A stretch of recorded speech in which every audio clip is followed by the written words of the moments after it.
Welcome into A Terrible Football Show, episode 39. I'm Alex Light with SparkE3. Hope you're having an incredible day today. Whatever day you're watching, or if you're watching this live, we appreciate the hell out of you. I got Ricky here, back after a 1-week hiatus. Ricky, how you doing? How you feeling, man? I know you're pretty pumped to be back. Oh, man, I'm excited for this. A whole week of not talking sports. Did not record my other podcast last week. We were so busy last week. So I got a double dose of everything today, gentlemen. Yeah, so you're doing your other show later tonight then. Most likely, yes. Oh, there you go. Yeah, you're doubling down. An opportunity to do it, considering tomorrow night's church, Thursday night's football, Friday night's football. Yep. Yeah, and Saturday's college football day. You know, it's college football day. I'm watching football all day. I don't have time to do podcasts. I feel that. All right, so once again, no Shane this week. He might be back for like the pick segment later on. Might be back next week. We'll see. Just dealing with something right now. But returning to the show, but not just as a guest this time. Last week, I threw a Hail Mary. He caught it, scored a wonderful touchdown to help win the game and put on the show. But now he's actually here as a host of A Terrible Football Show, the man with the beautiful beard, with a luscious voice, and unfortunately a Cowboys fan. We have Jakub. Welcome to the show. Thank you so much for joining SparkE3 and A Terrible Football Show. I'm pumped to have you here. Oh yeah, I'm excited. I'm excited for what the future's about to hold for not only myself, but as this community as a whole. Let's get it. Let's get it. That's right. So hey, Jakub, I've got to tell you something funny. Actually, both of you are going to get a very good kick out of this. So I started watching the podcast Thursday afternoon, Thursday evening, and I was finishing up Friday morning. So I came in the office early Friday morning, finishing it up, and one of my Dell supervisors, he's a funny guy, very good guy. He comes over to my laptop. He goes, "Hey, what are you listening to?" I said, "This is a podcast I'm on, but I wasn't on this particular one because we were working that day." And he looks at the screen and he goes, "Is that Ed Sheeran?" He's like, "Are you on a podcast with Ed Sheeran? Oh my God!" It's exactly what he said. And I'm like, "Oh, dude, that's epic." But yes, I figured you guys would get a kick out of that. So yeah, that was true story. I cannot. That was awesome. Hey, that's a big compliment. That's a big compliment. Yeah, I would accept that as a compliment. There you go. Shout out to Zach in the chat. Zach, hopefully you're having a great day right now. Okay, so one thing to also note, starting next week and going forward, we're going to push the show back. We're going to start at 5:30 going forward. And we might still start like earlier at 5. Just depends. We just want to give ourselves a little bit more breathing room so we're not completely rushing home from work, to scramble together to get on the show. So 5:30 going forward, still could be 5. We'll just see. 5 to 5:30 range. 5:30 being like the deadline unless we specify otherwise. So just a little thing to note there. Also keep an eye out for the Agent Ink stuff. Have started the design process on our jerseys. Very excited for that. Excited to show everyone what we are working on. I'm so pumped for the jerseys. I'm buying everyone jerseys. I'm saying that, well, everyone that's on the show. If you're listening, you're not getting a jersey. Go buy it yourself. Sorry. But for all of us, the boys, we're all getting jerseys. I'm buying them. Looking forward to it. It's going to be legit. And then, of course, check out like our other sponsors like Rogue Energy, Wayward Beard Company. Jakub, check out some Wayward Beard Company, man. Get on the train with me, Oh, yeah. Yeah. Get some good stuff. As well as check out our website, SparkE3.com. You can sign up for free for $5 a month. We'd appreciate that. And most importantly, join the Discord because you can come in and chat with us. Give your thoughts on something from maybe your team, something else that you want to chat about, or maybe kind of follow up on something that we already talked about. I guess with that said, I'll go ahead and turn down the music. We can kind of go ahead and jump into stuff because we had a pretty good weekend, boys.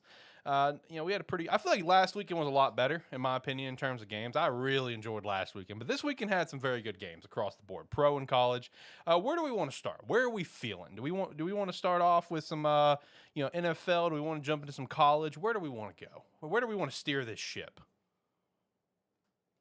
Say we start with Did y'all start with college last week? I think we started with NFL since it was week 1. We started with since NFL. it was week 1, started with NFL. Then screw it. Let's start with college this week. All right, We'll flip the script a little bit this week. All right, bet. College football week 3. Let's just go ahead and let's jump into this right now because I understand they're a very good team, but Ricky, what happened?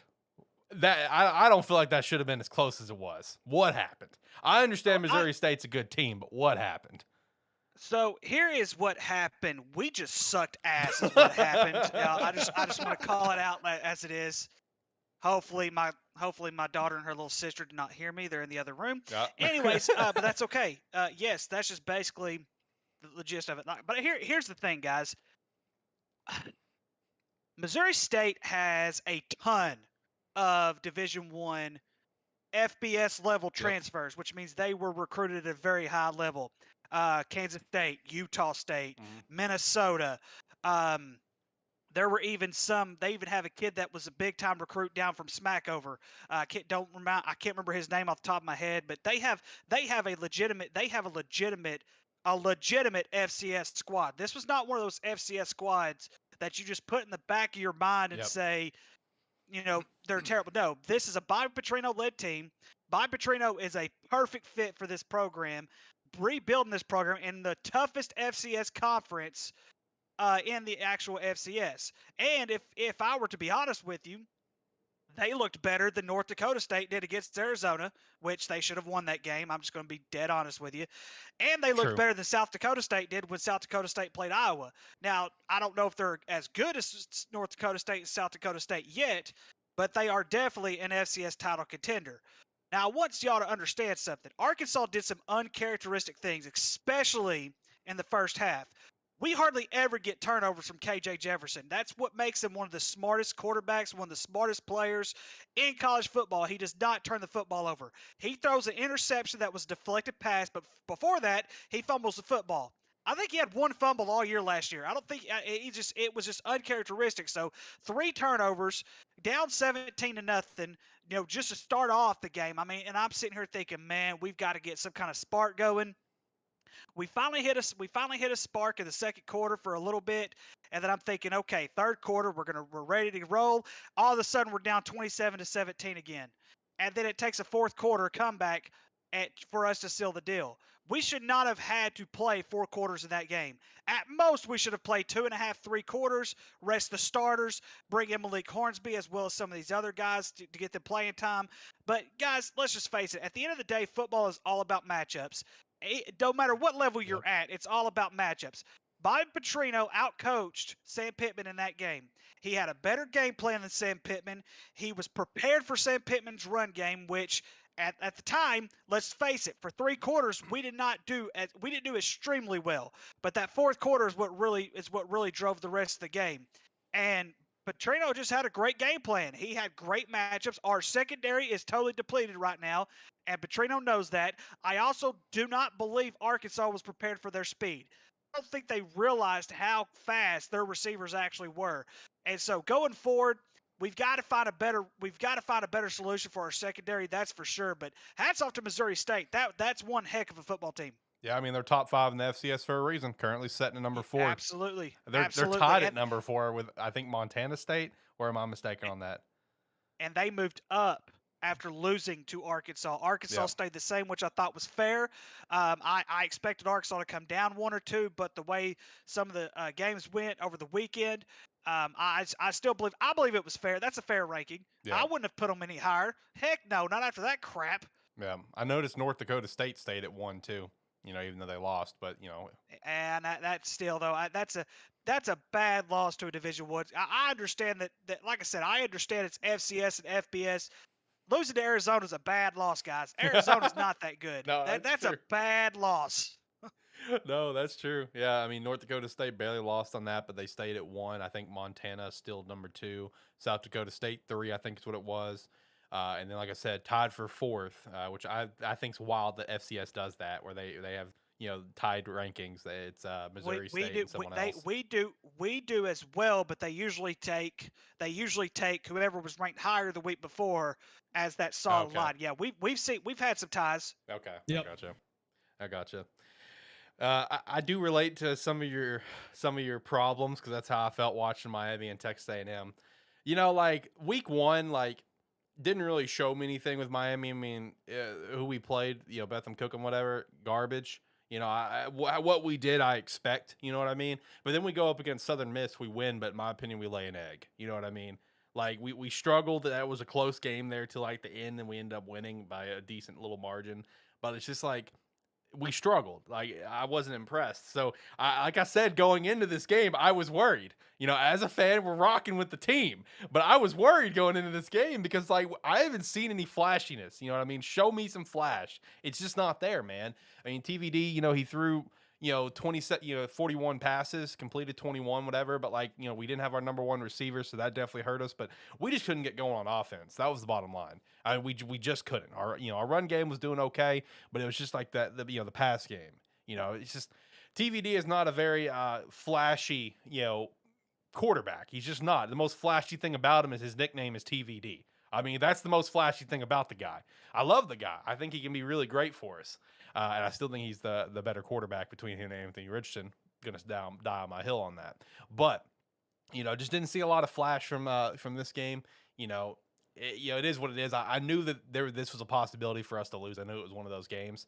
Now it's just hopefully get our number one receiver back, kind of bounce back from there, and just kind of keep on going. Just got to take on the chin and keep rocking. Jakub, you're an Ohio State fan. You just blew the doors off of Toledo. You're good.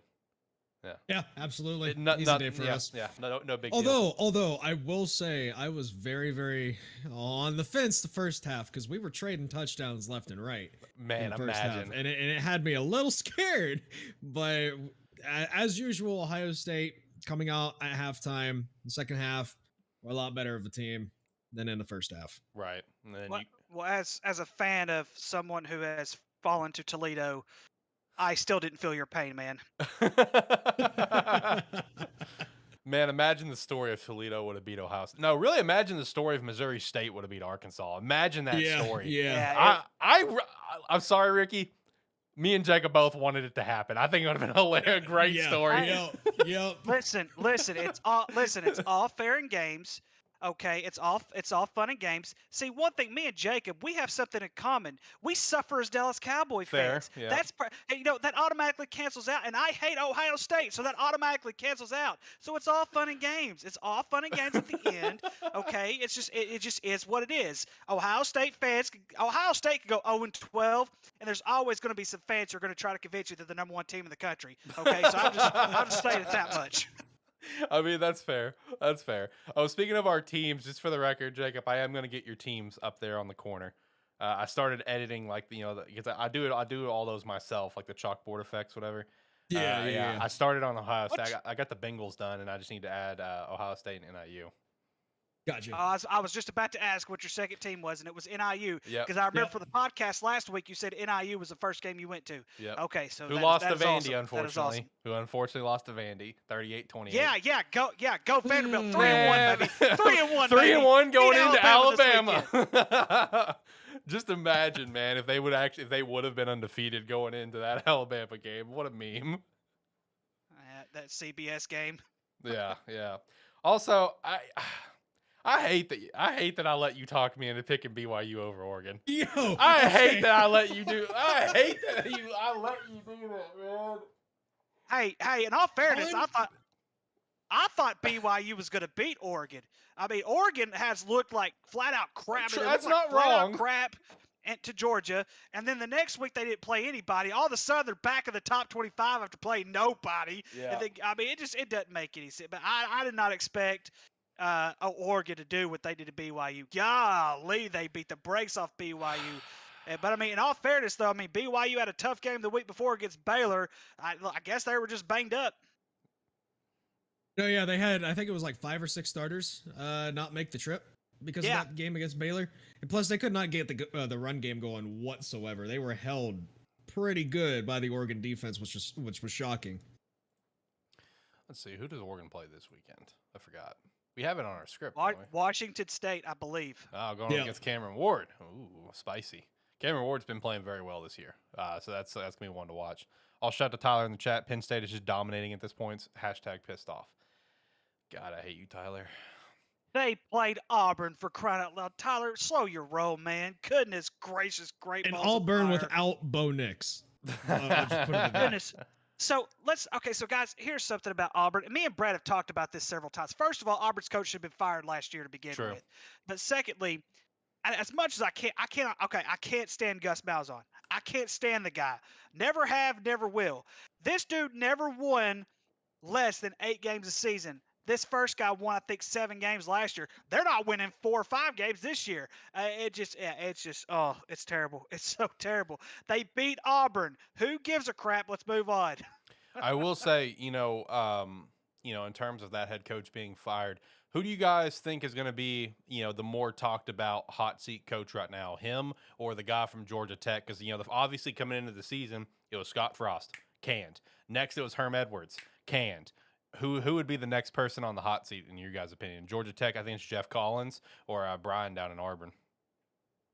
Now Collins over at Georgia Tech, he'll probably be fired first, but the most hot seats Auburn. Auburn has the richer, more recent tradition than what Georgia Tech does, considering that Auburn is still in the SEC. Right. And the SEC is just getting more. They're just getting loaded. I mean, it's just they're all loaded. Every team that you can mention, all the way, even Mississippi State, who lost to LSU, which I thought that was a joke. But you can look up all the rosters, look up all the teams, the coaches. They're all loaded up. I mean, it's unbelievable. What about you? I'll be honest. Jeff Traylor for UTSA is not living up to the hype of what the Roadrunners were last year at all. They have laid an egg this year. I was very high on UTSA coming into this season, but they have absolutely just laid an egg.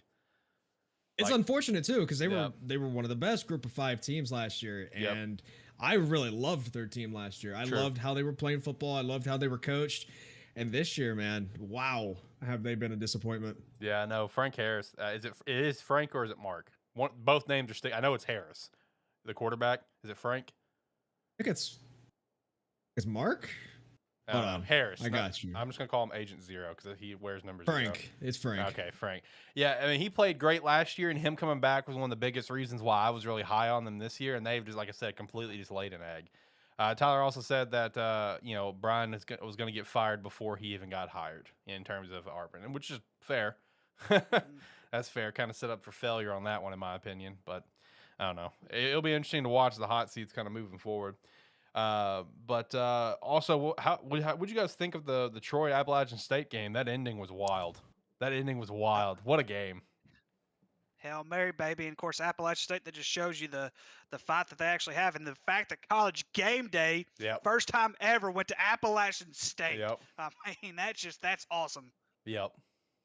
Man, they brought it. Yeah, too. so I have a friend who actually goes to school at Troy, and he was at that game. Ooh. And he was recording the final play, thinking, that the Trojans were going to win. But you should hear the disappointment as soon as they scored that touchdown. You could just hear it. It's like his soul just left his body after that. It's so funny. Well, speaking of Troy, one of my teachers from college just got hired on to coach. To be the head coach of Troy's softball team. That's what the coach is known for. Is he's one heck of a softball coach. But yeah, he's now the head coach at Troy. He's been successful everywhere he's been. Nice. Yeah, that I loved that College Game Day went there. That was legit. I loved how they were just like, they stole it. They beat Texas A&M, then they stole College Game Day from Texas A&M. Yep. I loved that. Yep. That was awesome. I wish I could see that video. If you can somehow get it to me on Discord, send it to me. I want to hear the disappointment. Speaking of disappointment, hey, Hawaii finally got a win, but look who we beat. But it is what it is. We got to win. I mean, hey, Florida State beat them too. So I mean, just to. Hey, look on the bright side though. Hawaii is in special company. They are one of 3 FBS schools in the country that has not scored a passing touchdown, alongside Florida and USF. Florida, goodness gracious! I know. Florida has not scored a passing touchdown, so Anthony Richardson's so much better than TVD, I guess. Speaking of coaches' hot seats, USF's head coach, golly, his name, Jeff Scott. Scott is his name. Yeah, he's probably on the top of the chain when it comes to being in the hot seat. Then of course, David Shaw and Stanford, which Stanford, it depends on how they do this season. We'll have to see how they fare out. But Shaw and Stanford fell off, man. Shaw and Stanford fell off so bad. Obviously, he had that great period with Luck, and then immediately turned around with Kevin Hogan, whatever, and was still rocking with that. But I obviously had C-Mac there as well. But since then, it's been like nothing. You know what I mean? So that is another one to watch. You look at the Pac-12 recruiting, though. Yeah. That's why the Pac-12 is in it. I mean, let's just be honest. How tough of a conference would you, if you put the Power 5 conferences right now, where does Pac-12 rank? At the bottom. At the bottom. I mean, everybody has, like, all these athletes have shifted to basically staying in the Midwest or going off east. They don't go out west. There's nothing out in the West. I mean, it's just facts. And so, I mean, I'm not saying he shouldn't be a head coach, but I would have left Stanford years ago. Yeah. Also, Tyler, if you put one more reference of him in this chat, I will ban you. Reference to who? Who is it this time? Davis Mills. His Oh, trademark Lord have mercy. nickname. You say that nickname one more time, I'm banning you. Joking, of course. Or am I? Test me. I know we're talking. One more coach to put on that hot seat, by the way. What's up? And that's going to be, even though it's his first year and everything, I understand it's his first year, but Marcus Freeman for Notre Dame. Thank you. I said this 2 weeks ago. That's fair, man. Notre Dame has not looked good at all. Well, here's something else. Here's something else. Before this week, he was 0-3 as a head coach. He lost the first 2 weeks. Ohio State's a forgivable loss, if you want to put it that way. They played well defensively. Yep. They don't have an offense to save their life. They shocked me with that Ohio State game. And then you lose to Marshall. Don't get me wrong. I love Marshall. I love We Are Marshall, and I was watching that movie the day before the game, and it was amazing. I was watching that movie, and I'm like, We Are Marshall, whatever I heard that Marshall was winning. Hold on now. Marshall's kind of like how you were talking about Missouri State. They have a lot of top FBS talents that just didn't go out well with their previous schools that went to Marshall, that are at Marshall now. They have a lot of talent there. Marshall's in the FBS. Well, yeah, I know. He's just talking about like higher grade schools. Yeah, I'm talking like higher tier players coming from higher teams down to Marshall to get a chance to play. Absolutely, but I'm just saying, like, We Are Marshall. I was just rooting We Are Marshall. I root for Marshall. I love Marshall. Yeah. The way Marshall is with their talents, kind of like, even though, they obviously lost their star quarterback to the draft, but it's kind of the same way with how Liberty is, because Liberty has a lot of transfers as well from higher end schools that just wasn't going to get a chance to play.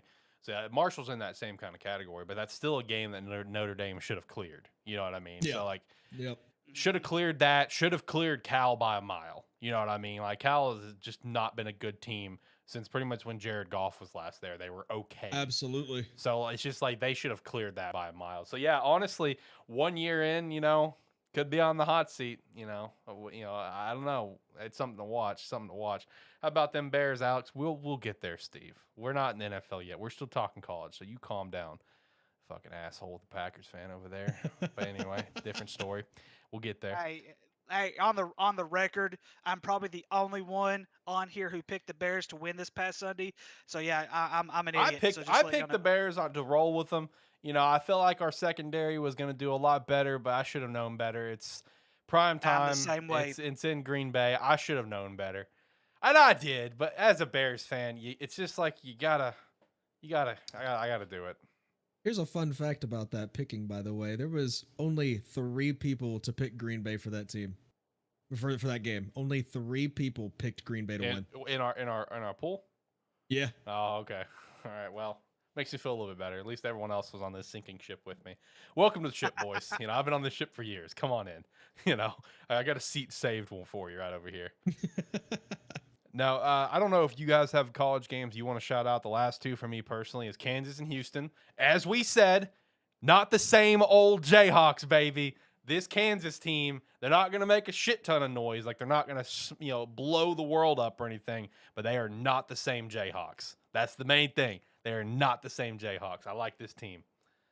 Ricky, y'all were bragging on Texas Tech last week for beating a Houston team who was beat up from playing an overtime game against UTSA. I like Texas Tech too. Tech is back. Here we go. Go Texas Tech. I like Texas Tech too. Y'all going to treat my North Carolina State Wolfpack like they're nothing just because they beat ECU on the road by 1 point. Really? And they're at home? I was high on NC State too. Hold on. There's way higher expectations going into this season for NC State than there was for really any other team that we were talking about last week. I disagree because Houston has even bigger expectations because a lot of people, especially me, picked them to win the American Conference. And they are going to the Big 12, so that adds a little fire to them. That is true. That is true. That does. You are correct. That does. Just remember that. Hey, absolutely love it. Who would have thought that Kansas and Duke were going to be undefeated playing each other Let's in go! a football game. They're blue bloods. They're basketball schools. And they're Let's going go, against each baby. other in football. Hey, and here's the thing, guys. Here's something else. Kentucky's undefeated. We have 3 blue bloods who are basketball schools who are undefeated right now. I absolutely love it. I absolutely love it. UCLA, they're both undefeated too. Oh, UCLA hadn't played anybody. Man, that They're still stadium, undefeated. that stadium That is always true. being That is empty true. is That a is damn true. shame. You know, I saw Troy Aikman chime in on that where he's just like, it's time for them to build a stadium on campus. You know, because like, and he did point out though, hey, if we continue to play like we did, we're not going to fill that up either. But you know, like it being at the Rose Bowl, that's cool and all, but this is pathetic when you see that outer shot and everything. It's just the stadium's empty. You know what I mean? Yep. That's just disappointing for a Power 5 school and one that holds the name that it does, like UCLA. That's pathetic. Like that's just sad, man. UCLA is in a spot right now. But no, with this It's okay. Kansas We'll welcome team, them into the Big Ten. It's fine. yeah. Just welcome them in. We'll let them get slaughtered over there, but they'll That's make if they more make money. it to the Big Ten. The governor True. of California is trying to block that from even happening. And considering that UCLA is a public school, and I did not know this, but USC is a private school. They can't do nothing to USC, but UCLA, they want to keep the California schools together. UCLA may not be in the Big Ten. Which is a fascinating thing that that the state can just be like, nah. Yeah. That's Yeah. fascinating. No, dude, this Kansas team is about to be like the 2007 Jayhawks, baby. Just watch. They're about to be like them 2007 Jayhawks, baby. Let's get it. You know, going 12 and I 1. won't go that far. Going 12 and 1. Let's go. No. They're a normal Big 12 team. All offense, no defense. There you go. Yeah, basically. The other one that I had was Michigan State and Washington. Loved that one. Loved it. You know, going into it, Washington unranked, Michigan State number 11, going to Washington. Washington was favored. We chatted about this during our picks. And man, loved what Washington did there, man. I feel like that really sent a statement for that team and the talent that they have. Well, the Pac-12 in general needs to make a statement because they That's really true. have not had much of one. I know who was it? Was it Oregon that beat Ohio State? Was that last year or the year before? I can't remember. I think it was the year before. Yeah, it was the year before. And so, which shocked the hell out of me. Exactly, which everybody thought, well, maybe the Pac-12 is back. Now the Pac-12 has got to make some kind of statement. And I know USC is supposed to be pretty good this year. I still think they're a little overrated. But the fact that we have the Washington and Washington State that are both doing pretty well right now, and then because, of course, Oregon with that blowout win they had the other day, somebody's got to make some noise for that conference. I mean, it's just, like I said, somebody's got to make some noise because right now, the Pac-12 is on the outside looking in with USC leaving to go to the Big Ten. Either they're going to be out in the left field by themselves or they're going to have to join some other conference. So they're fighting for a resume to be put in another conference right now. And I feel like Washington didn't really send a statement on that because, part of the rumors that we were following a few months back was, Oregon and Washington both was trying to get into the Big Ten alongside USC and UCLA. So I feel like, them beating Michigan State, I feel like that's going to help really send a signal there. Which, one of the things that we chatted about last week, is they have, Phoenix Jr., who came from Indiana. We saw what he did there, and now we're seeing what he's doing with, with Washington as the guy. So, and I think this success for Washington is going to continue. They've gotten really good recruiting, and that's the big thing. Sam Hurd was the quarterback that I was referencing last week. He's the son of a NFL. I finally remember the name is Damon Hurd. He was a backup for like KC and a few others. Not an astonishing NFL quarterback, but still, the son of an NFL quarterback is still something to talk about. 5-star recruit, one of the best quarterbacks in this last draft. One of the top 25 recruits in the nation commits to Washington. Oregon leaves, Washington leaves, but all that matters is who's going to remain, and that's the Beavs, baby. Go Oregon State, 3-0, going into USC. Let's get it. Go Beavs. It's really unfortunate that Michigan State had to fall to Washington because honestly, now it seems like the only chance the Big Ten has to get into the playoffs this year is Michigan and Ohio State, and they end up playing each other. Yeah. So they're just going to chew themselves apart in that game unless it's close. The college football committee usually likes they like close games. They don't really do too much as far as de-ranking people for close games if they're close ranked, but there's nobody else. I mean, yeah, you have Penn State who's ranked, but they don't have a chance to make it to the playoffs this year. No chance. Tyler, if you're still listening, No. Zero chance. They're going to get beat by probably pretty much all of the good teams in the Big Ten, in my opinion. Yep. So I mean, it is going to come down to Ohio State and Michigan. It's October 15th they play Michigan, then Minnesota, then Ohio State. Right. Those are 3 unranked teams or undefeated teams right now. Yeah. Go Minnesota. Yeah, go Minnesota.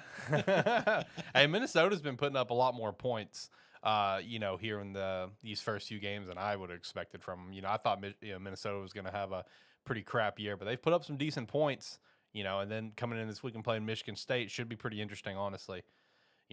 I'll be looking forward to watching that game personally. Minnesota, Michigan State. I think it's gonna be closer than people realize right now. Because right now Minnesota's actually leading in terms of the betting line, -2.5. And as they should be, they played better football. Yep. Yeah, Michigan State is not. They have not looked great so far these first few games in. But no, a lot of good games this weekend. A lot of games that I'm personally really excited to watch. From this past weekend, is there any more games that you guys wanted to shout out and kind of chat about? Anything that we missed here? I will shout out one that I was watching and messaging Tyler about in the moment. I was getting very, very, very pissed off, and that was Purdue and Syracuse. I was watching that game. About to bring that up. I had to bring that up. I had Y'all some saying last week Purdue's offense was going to be too much for Syracuse. Y'all got to take my Syracuse orange and take their name down the drain like they hadn't been there before. But I will say this much: the better team lost. Purdue was way more talented than what Syracuse. Yeah. Purdue should have won that game. Purdue lost that game because of their head coach calling some of the dumbest things I would ever. Why are you letting a college quarterback pass 50-something times in a game? He's not Tom Brady. He's not Aaron Rodgers. He's not even Dak Prescott. You're going to let him throw 50 passes in a game? Yep, 56. Not in a college football game. No, that's why they got beat. I understand that Syracuse is like Arkansas. Their secondary is depleted, but no, they lost that game. And yes, I watched that game from start to finish. And every single one of those penalties that Purdue had toward the end of the game were the correct cause. They literally took a shotgun, a knife, and stabbed themselves in the leg with it and said, screw this, we're going to lose this game on purpose just because we're Purdue and we can't do anything better anyway. Dude, it was bad. Like, watching those last few minutes and just, like, how much Purdue shot themselves in the foot was unreal, which was cool for me. I had money riding on that game with Syracuse winning, so I was getting very visibly pissed when Syracuse was playing so bad. It's just like, come on, you're so close. Get your shit together. This is on a parlay. I need you to get this. Everything else in that parlay was hit. And Syracuse is holding me up, and I'm like, for the love of Christ, please. There were some sweet plays in that game, though. I will put that way, but I still thought the better team lost. I thought Purdue should have won that game easily, at least by 2 or 3 touchdowns. Yeah. They shot themselves. It happens, though. It happens. It's college football. Yeah. Still stupid kids. Another one that was making me very, very angry because of a money thing. I had the money line on UCLA. We just finished chatting about, but let's bring them back in. 32-31 to South Alabama, man. I was getting very nervous in that game when they were losing to South Alabama. I had UCLA money line, and I was messaging Tyler about that one too, because Tyler likes the orange. He likes the Bruins. I'm like, fuck your orange, fuck your Bruins, get your shit together. It's like, I've got money on this, man. They could just do what USC did, hire a coach and just pay their players to come play for them. I mean, they could do that. I mean, that's what they need to do. Chip Kelly. Do what? That's what they need to do. Chip Kelly's not going to get it together over there. But no, he should have never left Oregon. Oh, that's so true. He should have never left Oregon, man. Any other games you guys want to shout out? Jakub, you got anything? Ricky, anything? I think we've got them all. Yeah, I think we've got them all too. Let's move on. All right, time for some pro, I guess. I want to go ahead and get this out of the way. Bears fucking suck. I mean, I don't think so. I don't think so. I know, Alex. I don't think so. Listen, Alex, they had one play. They were one play away from taking that game into a one-score game, and that's all they need. They were that close. But when you get stood up at the goal line, and yes, was it a touchdown? I think the ball did cross the plane. But according to, the instant replay rules, it has to be visual. You couldn't really see the football because the football was tucked in so much. And I understood why. Justin Fields was trying not to fumble the football. But here's where the dumbassery comes in. Why are they in shotgun formation? Go under center and sneak that dadgum ball up in there. All he had to do, snap the ball and do it Matt Stafford did against our Cowboys a few years back in the playoffs. Just take it over the goal line. Just take it over the goal line. That's all. Tom Brady really does it really well too. So no, I wouldn't say they suck, Alex. I mean, it's just the second game of the year. Look, it's just I think they're gonna be fine. I just don't see anything on offense. That's the thing. Like, I know we had a good first drive when we were handing it to David Montgomery, and that's great. Our run game looked good. That's where I thought we looked good. Our run game looked very good. David is proving me wrong, which I want him to. I've always been under the impression I think David Montgomery is overrated. I want him to prove me wrong as a Bears fan. Please do. And he has so far. That's great. But it's our pass game that's killing me right now. When we have our number one supposed receiver who only has 2 catches for like 4 yards in 2 games, like we have, Justin Fields throwing 11 passes in this game, a total of like 29 passes in 2 games. You got to give I understand, he's a second-year player, first full year in this system. I get it, but you got to give him the ball more. You have to. I mean, he's supposed to be our franchise guy, and looking back at some plays in that game, you don't have a number one receiver. You're right. We don't have a true number one, but our number one being Darnell Mooney, he supposedly is going to be our number one. Then where's the target? Because like, not only does he only have 2 catches or whatever, he doesn't have targets either. That's also the issue I have here. But like, you go back and you look at some plays in that game, and again, I get it. Second year player, new system. I get it, but there needs to be some times where the coaching staff just lets Justin be Justin. Because there were some plays in particular where it's like, if he just cuts himself loose and just plays quarterback, we could have had some big plays happen. Because there was one particular play that I remember where he went to his read one. Great, you're doing your read one, and he's hitting David Montgomery for a 5-yard check down. But you look at that play, right? You have a wide receiver that just broke past the safety over here that could have been like a 30 or 40-yard gain. You had Cole Kmet, who had some separation. I think there was may have been St. Brown, I think so it was, who also got some separation. You had 3 receivers for 10+ yards out that had separation, most notably the one that literally broke past the safety. If you pause it, you can see the safety trying to keep up. Like, easy completion there if you just rocket that thing in. But like, I get it. You're going through your phases, right? You're going through, it was a check down to David. I get it. But there are those times where it's like, we need to cut him loose. Because if we keep him shackled like this, what's different than what we did with Mitchell Trubisky?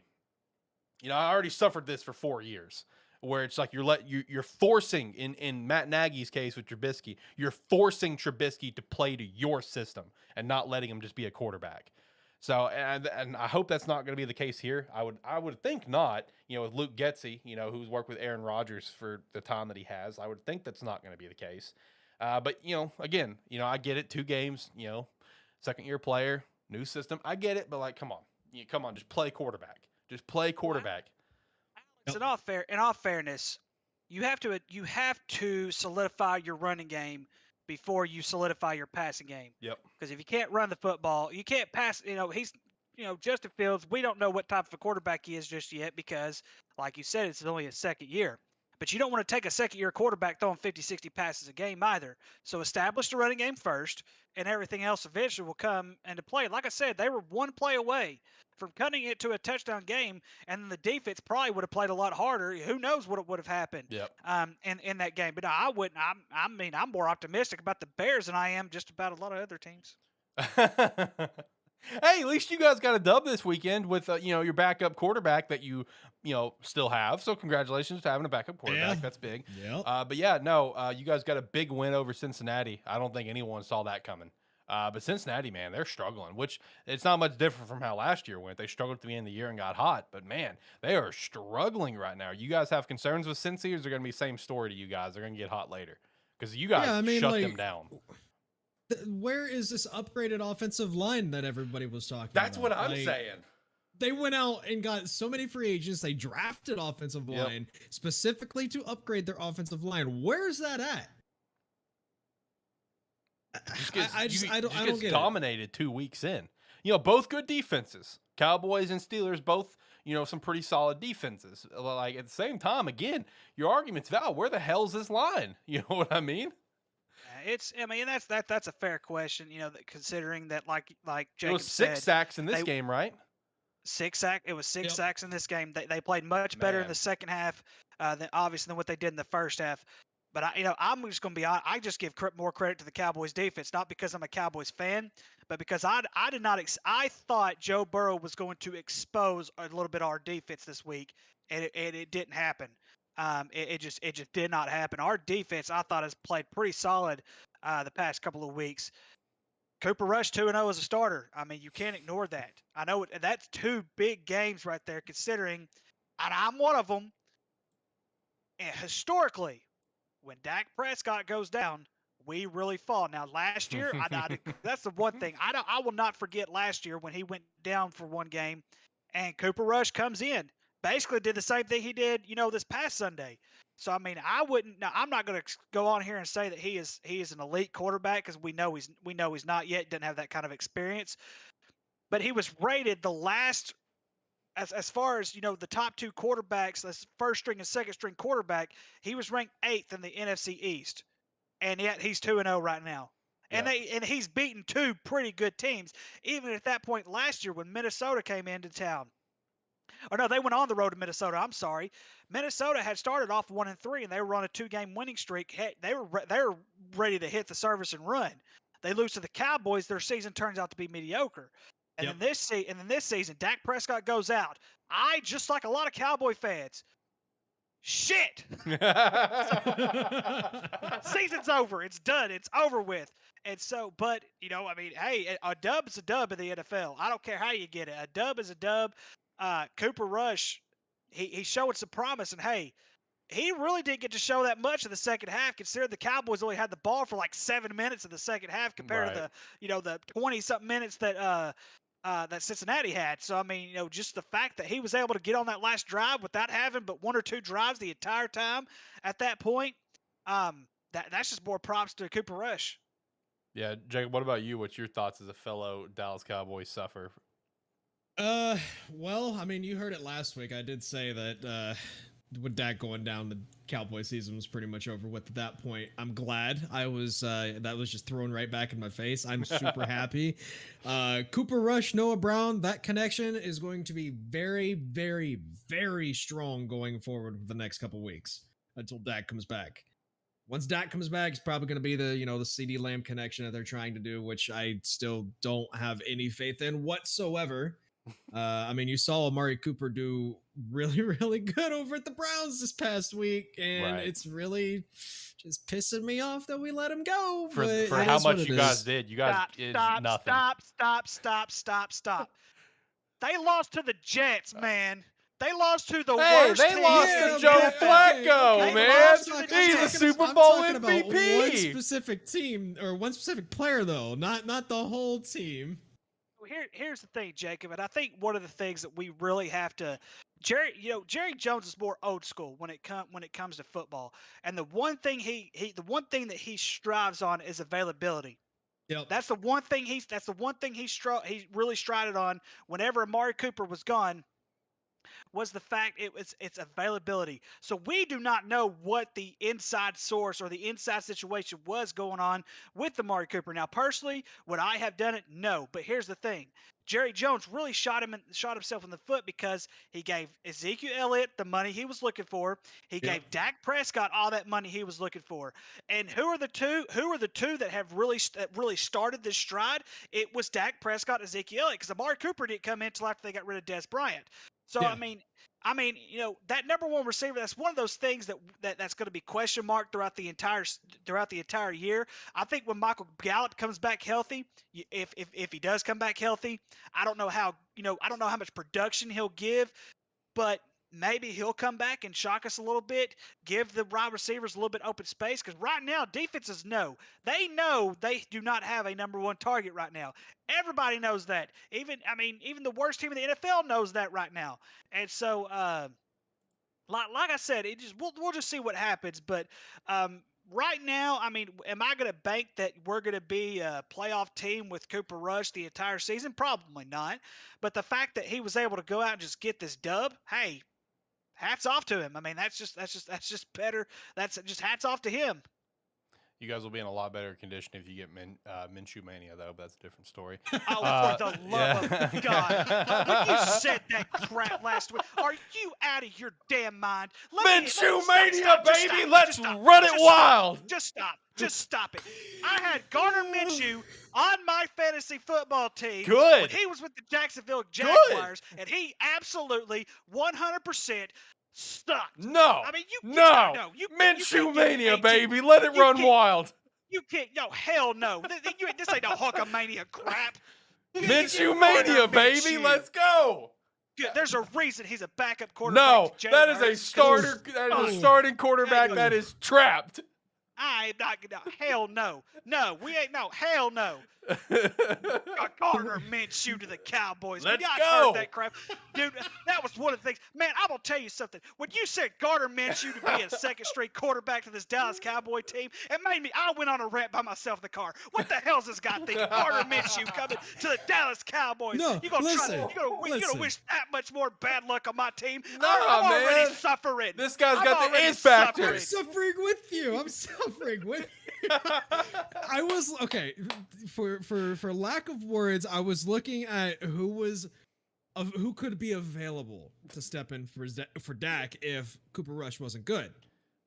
And on paper, Gardner Minshew has the starting experience. For one, for two, he's played at a pretty shitty team, so he's pretty. He doesn't turn the ball over much. Huh? He doesn't turn the ball over much either, so that's Exactly, that's a good thing. exactly. Yeah. That's because he didn't pass much. Hey, Minshew Mania ready to run wild, brother. I will say I got 3 things to say. One, the Cowboys will not win a Super Bowl until Jerry Jones is dead or not the owner. For 2, I do not think CeeDee Lamb will ever be a true number 1 wide receiver. I could agree. Michael with that. Gallup has more of the ability to be a number 1 wide receiver than he does. And number 3, we're the 4th best team in the NFC East right now.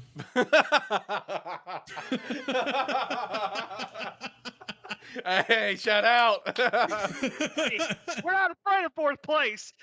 I saw a meme about that where it's just like, three of the same guy, whatever, and they all had like the other team logos looking at the Dallas Cowboys one. It's like, it smells like bitch in here because they're the only one.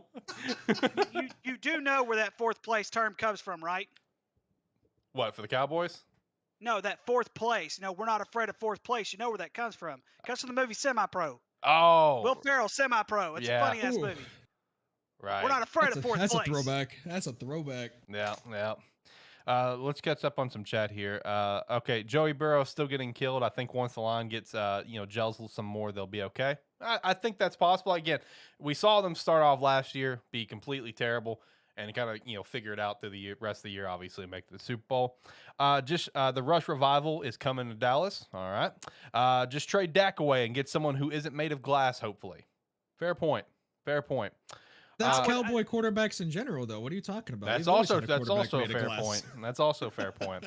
Tyler said, "Peep your phone, Rick." Apparently, he sent you something. Now? Tyler said, "Peep your phone." Apparently, he sent you something. I am in the middle of ranting here, Tyler. I don't give a damn what you had to say about Penn State. I don't give a damn what you had to say about the Buffalo Bills, which, of course, they're going to go undefeated most likely because they're playing the best in NFL. I'm looking at my phone right now. I am paying attention to Alex Thank you. and Jacob right now because somebody's got to hold their feet to the fire. That's fair. I definitely need it. Trust me, it's a terrible show for a reason. I'm hosting it.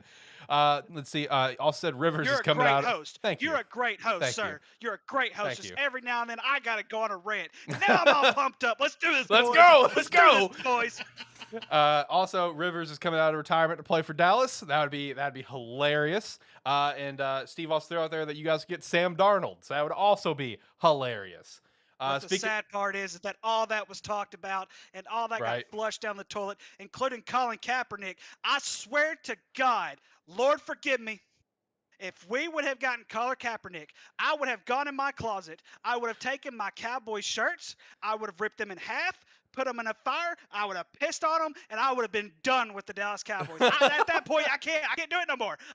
I've suffered enough. Right. I cannot do it. No. I mean, I do feel that, because like, you know, one of the teams that I've liked for at least the last few years, since like probably like 2015 or so, was the Browns. And you know, the Deshaun Watson thing really killed me off the Browns. Like there's still a lot. There's still a lot of players there that I really enjoy watching. You know, Nick Chubb being the number one. I love Nick Chubb. He's awesome. The Chubbernaut, as I like to call him. I have some friends that absolutely hate that nickname. That's why I continue to call him the Chubbernaut, because it's just funny to me. I'm a child. But no, there's still some players there. I love Nick Chubb, Denzel Ward. You know, David Njoku over there at tight end as well. But man, just the Deshaun Watson, it just doesn't set well with me. You know, that amount of money, the stuff that he had. So I feel you. I feel you. And then also, speaking of the NFC East, can we talk about my Eagles, though? Yeah, dude, they put out a statement last night. Now, granted, it was primetime Kirk. You know, he's like, what, 2-25 or 2-37 now, whatever it is. But either way, the Eagles put out a damn statement last night. You know, the Bills did, too. Which, you know, the Bills putting out a statement, yeah, but, like, Ricky, me and you, we were calling this, that we thought the Titans were going to have a big fall-off year, and I feel like we're seeing it right now. Yeah, we're 2 weeks in, we're we're definitely seeing that. Yeah. And of course, now I think they brought in what's his name, Malik. I think his name. Yeah, they sent Malik in for a few plays because Ryan Tannehill just wasn't getting it done. Yeah. I mean, and that, you know, here's the thing, guys. Ryan Tannehill should still be the starter. I would not put Malik in. I would not put him in right now. They've just got a lot to figure out. I mean, it's just, you know, they're depleted right now. But like we said before, they're gonna fall. I mean, it's gonna hurt like a SOB when they do. They're gonna fall and it's gonna hurt. That's just all there is to it. They're not gonna be any good this year. Who impressed you guys more last night, the Eagles or the Bills? Because they both played good teams and they both sent a damn statement. I'm gonna say the Eagles. The Bills, we expected this from. The Eagles, not as much, and here's the reason why. Where the Eagles were at the end of last year, when you saw them last year, they were just completely mediocre. Right now, you could honestly say, you know what? After the first 2 weeks, this team might be okay, and they're going to be the only team in the NFC East who has a chance to dethrone the Cowboys. So, the Bills, I've seen this from the Bills before, but the Bills are on a different level. They're on a much different level than what we saw them last year. Alex, you know, you had the Bills, losing one game? I had them only losing week 1 against the Rams, and we see what happened there. And I mean, I don't know. The Bills may not lose a game this year. But you know, but the Bills, one thing we did always say, though, is the Bills like to lose to teams they're not supposed to lose to. Like Jacksonville last year. And Duval. so I could see that happening, but I don't know. They're solid. They're solid on both ends of the football. But I will give props where props is due. Jalen Hurts has done very well for his first couple of weeks. I'll give him props on that. I'll be honest. Okay. The Bills were the Bills. Fair. Of course they were going to put up 40 points. Especially when Hassan Haskins was the leading rusher for the Titans that game. Not Derrick Henry. Yeah. The Eagles, okay, I'll give them a little bit of credit. A little bit. One, you can't give them credit really because it was Kirk Cousins as usual, you know, primetime Kirk, like you already said. Two, Eagles had a way better defense than the Vikings do. Way better defense than the Vikings do. And I don't know. I mean, 3 interceptions for Kirk Cousins. It's pretty impressive, but I'll have to disagree on the fact that the Eagles are the only team that could dethrone the Cowboys. I think there's one other team that could. Who? Don't you give me that bullshit, the New York Giants. Huh? Don't you dare point out the hypocrisy coming out of your mouth. Are you out of your mind? Can I say right now, I will go down on the record books stating that you are not a Cowboys fan. You are not a true Cowboys fan. Here you are, Cowboys fan for going for the Eagles.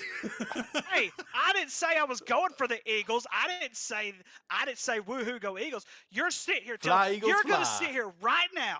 A depleted New York Giants team is gonna dethrone the NFC East. No, it's gonna be Carson Wentz and the Commanders. What are you on about? Yeah, well, actually, you know, he's in the top 5 for passing yards right now. For now, so, I mean,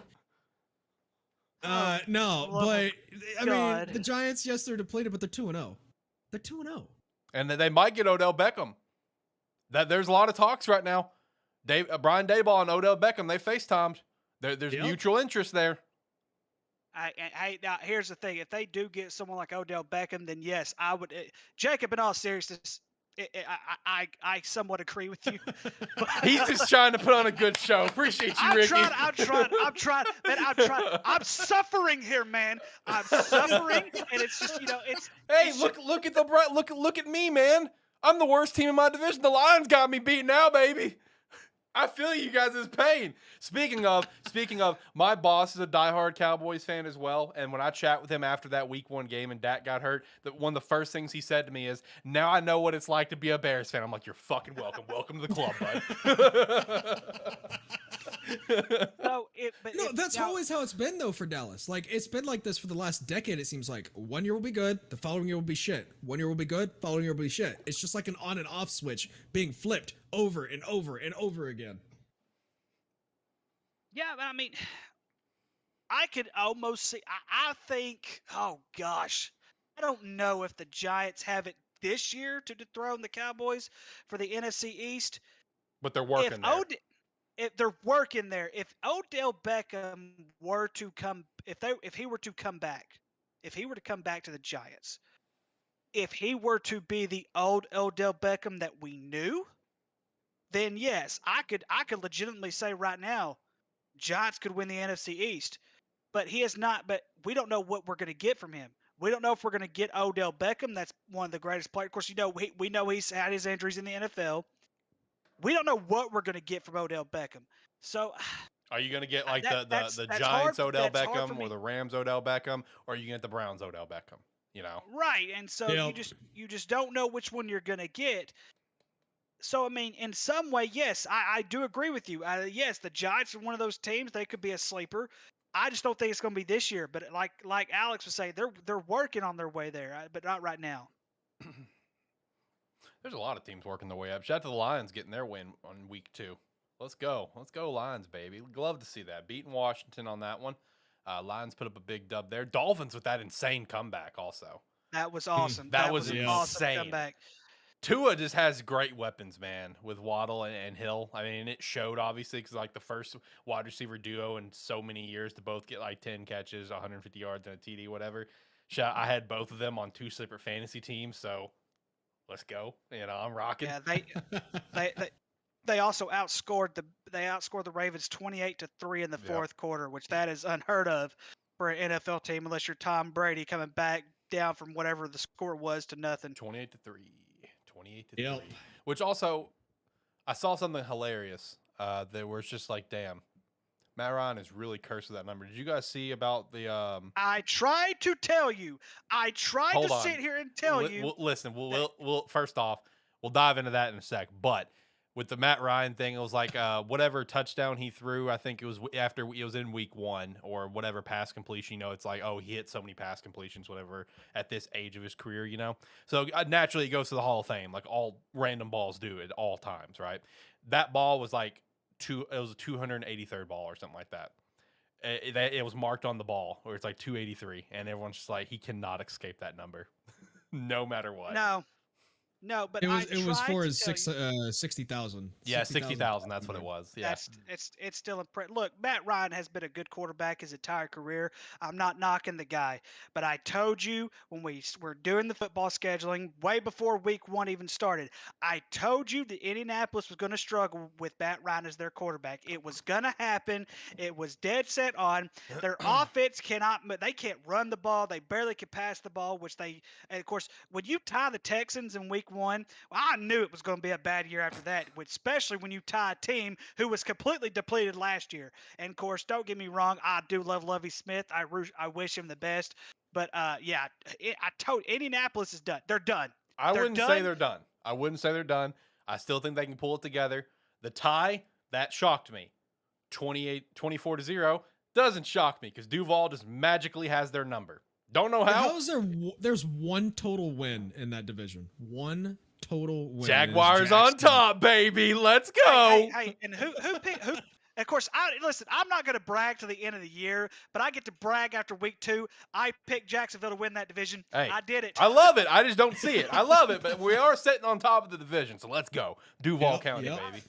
Listen, if the New York Giants and the Jacksonville Jaguars are both on top of their division after this year, I quit. I just quit. I just do. Okay, all right. We'll hold you to that. I'm joking. I'm never quitting. I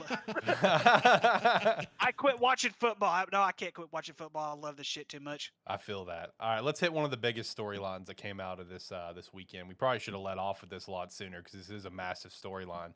How are you guys feeling about what happened with Trey Lance there? Season-ending injury. That's massive. You know, he's barely played any games since 2020. 2020, one game happened to be against UCA. 2021 started 2 games, and the 2 games he played this year. Out for the year, Jimmy G's team. That puts San Fran in a very difficult spot, I feel like, you know, especially if Jimmy G does what Jimmy G does and just manages the game and does his thing. And let's say San Fran goes back to another NFC championship. You know, let's say they lose, whatever, but God forbid they make it to a Super Bowl and lose. Because let's be honest. Let's be very, very honest here. That is totally possible. Because here's the thing. The team for San Fran is still built very well, and NFC is wide the hell open. Okay? It just is. AFC, it's wide open in the sense of there's a lot of good teams, so it's like there's multiple teams that could get, but there is like that clear, okay, it's looking like Buffalo or it's looking like KC. But in terms of the NFC, it's like, who is the actual favorite? You know, there is no actual favorite in the NFC right now. Not in my opinion. Not the Bucks, not the Packers, not the Eagles, not the Rams, not the Cardinals. There is no favorite. So it's like, it's possible. San Fran could go to the Super Bowl and probably lose. They go to the NFC Championship. That puts San Fran in a very difficult spot about what do you do after that. You know, with Trey Lance and Jimmy G. Also, shout out to Trey Lance trying to blow off some steam from losing the Bears. Go to a strip club. Shout out to that.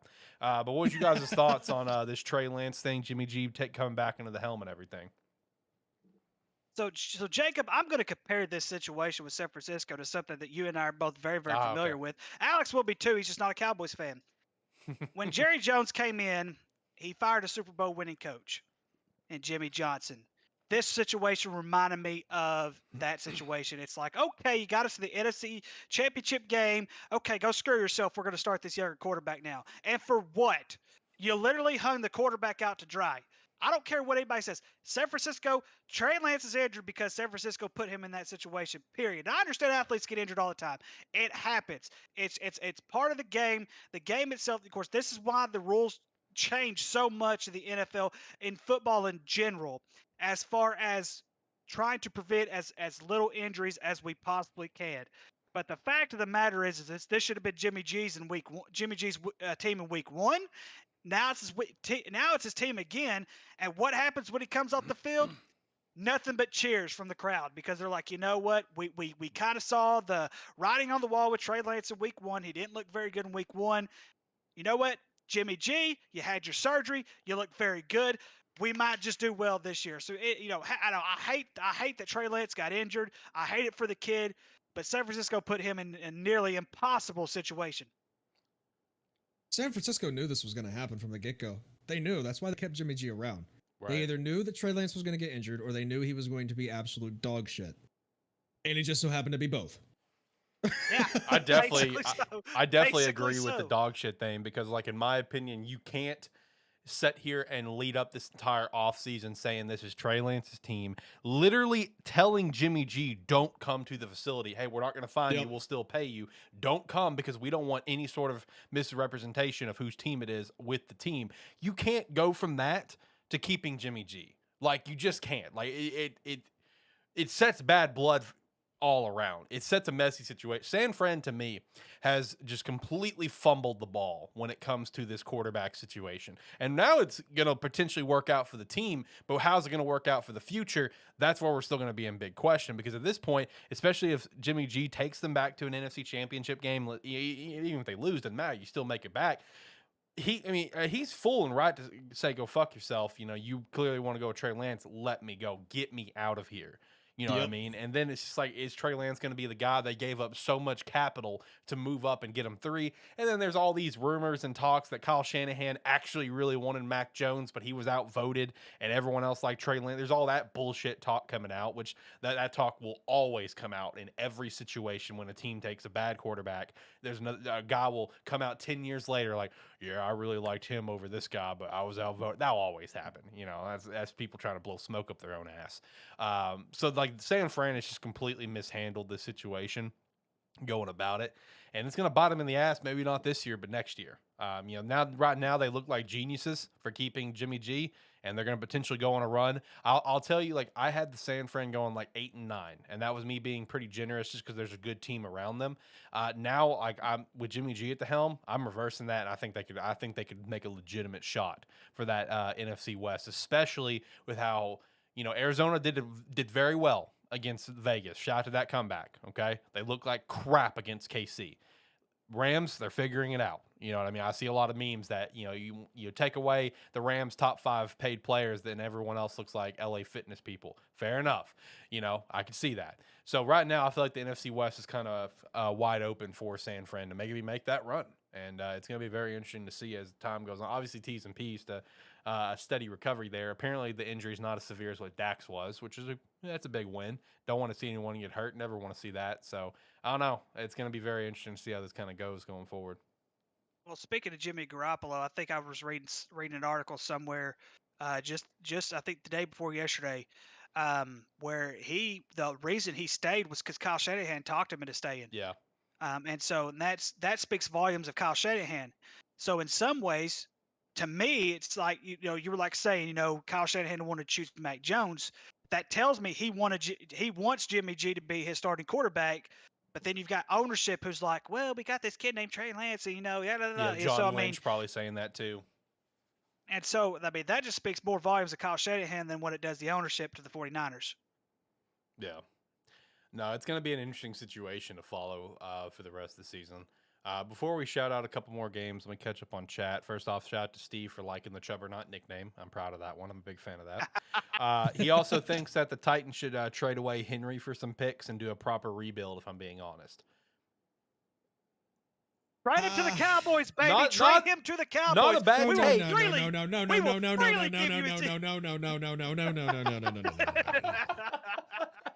Granted, I get it. We have Elliott. We're forced to stick with Elliott, but we have a great backup running back in Tony Pollard. We don't need Derrick Henry at all. Watch him run for 2,000 yards. I was going to say get rid of Ezekiel Elliott. Yeah. Even if I would take Henry over Elliott. Put Pollard above. Put him into that starting position if we get rid of Elliott. I believe Pollard would be in a better situation with Derrick Henry being there than what Ezekiel Elliott is, but that's just my opinion. It's going to make him more wide open because Pollard is not a power running back by any stretch of the means. Oh yeah.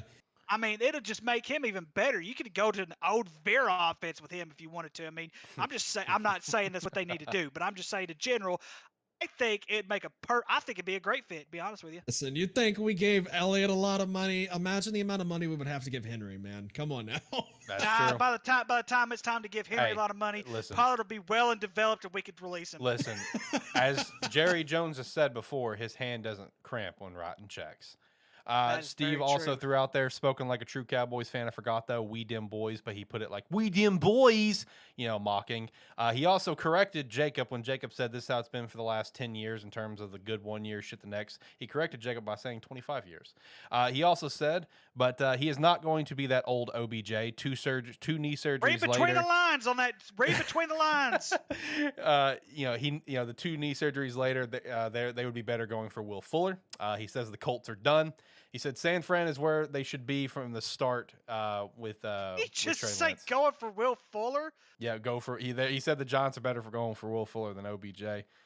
Nothing against Lance, but Jimmy G is a better quarterback to try and win now. He also said Jimmy G to the Cowboys. That was talk. That was some talks, it was too. Talks. Tyler says that Dallas doesn't need a running back because they can't even use Zeke right. Henry need to go to Chicago or Zeke somebody sucks. with a decent line. Chicago, I mean. Who said that? Tyler. Tyler, zip it. Just zip it. Zip it. Yeah, Zip it. Is there a way for me to ban him from my area? Is there a way for me to ban him? They don't use Zeke right. Come on, man. Well, as of now, technically, if you comment in the chat, he could ban you because he's a mod and I haven't modded you yet. I'll mod you, unmod him, and then you can ban him. There you go. Read between the lines, Tyler. I dare you to ban me. Also, Tyler's saying this, but I also want to give Tyler some shit, because we were talking about the Bills and how dominant they are. Tyler's not a true fan of any team. I want that record to be known because he hopes and wants the Bills to be bad because he says he's not used to his team being good, so he wants them to be bad. He actively does not want them to win. And I'm just like, as a fan over here who has suffered throughout my entire fanhood as a Chicago Bears fan, except for 3 fucking seasons, that upsets me greatly. Where it's just like, enjoy what you have, you ungrateful son of a bitch. But he wants the Bills to be bad. He wants Penn State to be bad. Like, he's not a true fan of anything. Some folks don't like change. That's true. Tyler doesn't want change. It's coming too damn quick. It is not coming too damn quick. You've had the build-up. Alex, I had a burn for Tyler, but I can't say it on the air. I can't do it. I can't do it. Okay. I can't do it. Just put it in the Discord. Yeah, just put it in the Discord. Put it in the SparkE3 official Discord, the football chat. Bills, Jets, Browns, and Jags should be bad forever. Now, you need to relax, sir. Jets, yes. Whoa. Browns, whoa. yes, 3 they of those deserve teams it. won this week, though. Come on, man. Give them the credit. Give them credit. Give Jags a little love. We start as a brand new franchise and go to the AFC Championship within 5 years. Like, we just suck now because Tony Khan's an idiot. But Jets and Browns, I'm with you on that one. Money talks to the Khan family, man. Money talks. That's true. That's AEW. true. Just look at how much money they gave Christian Kirk. Hey, I still think that he was overpaid, but that deal, even though he was overpaid and obviously kind of reset the wide receiver market, Yep. I don't think it was necessarily a terrible deal because it's giving Jacksonville something very important. It gives them like a surefire, 7 to 10 catch guy. And we're seeing that. And that's what I'm not expecting him to be Justin Jefferson. I never expect, but I expect him to just go out there and make some catches and move the sticks.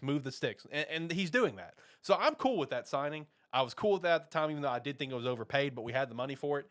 And hey, if it's working out where we're just getting first downs and we're moving the ball, let's rock with it. I'm here for it. Exactly. Yep. Him and Evan Ingram, man, they are a 1-2 combo for Trevor Lawrence. Yeah.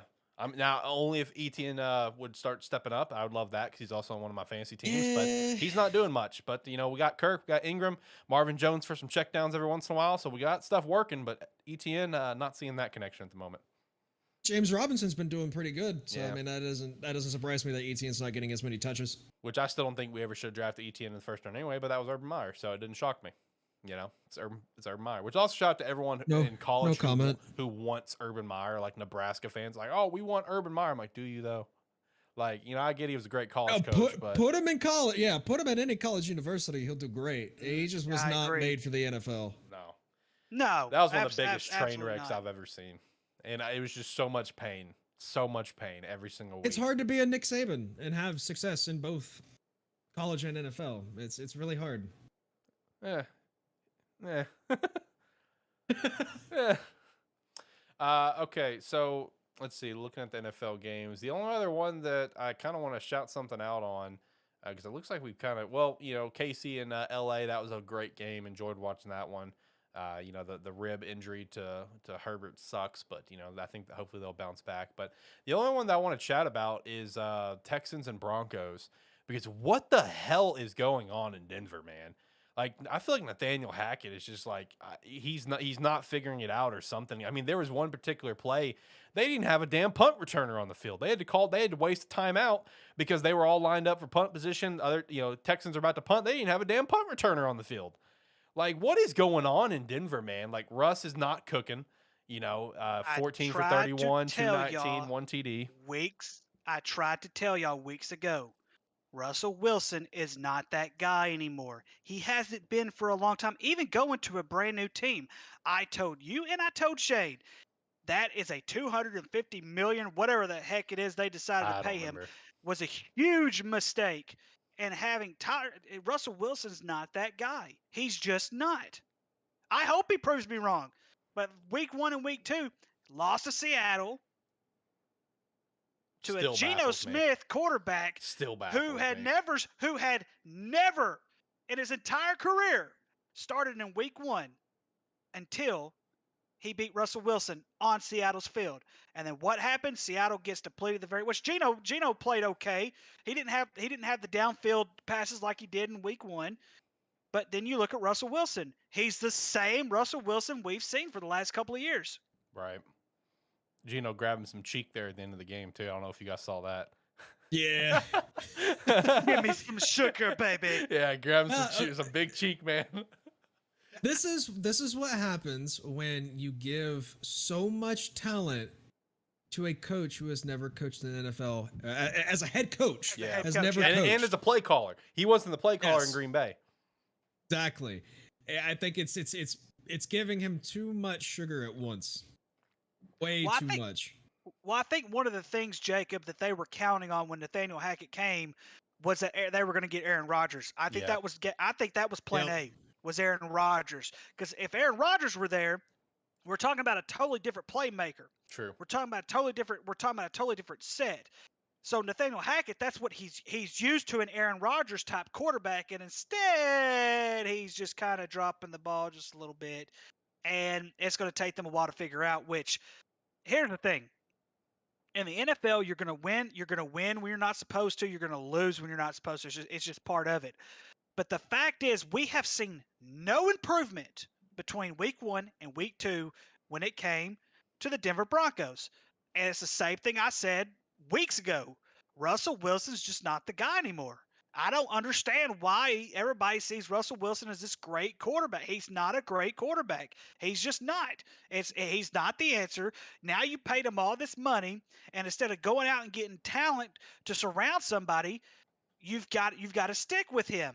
And he had the same QBR as the quarterback you had last year. Right. It's like, come on. No, the Denver Broncos have done exactly what the Denver Broncos have continued to do for many, many years. They've stuck to mediocrity, and they've sunk it even worse. And guess what? They're going to fall even worse. They're going to have a worse record than the Chicago Bears by the end of the season. Guarantee it. Guarantee it. I'll put money on it right now.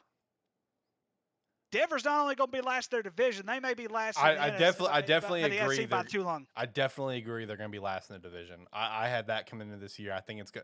I still think LA can be number 1, KC 2, and that'd be very, very, very close. And then Vegas be 3. All 3 of those making it to the playoffs. Vegas barely squeaking in though, as like the 7th seed. But that's my take on the AFC West. Yeah, Vegas' defense can't give up what they did against the other night against Kyler Murray. They can't do that. Yeah.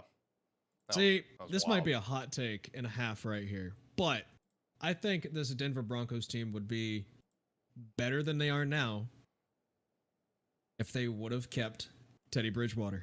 Yes, I agree. Yes, I agree.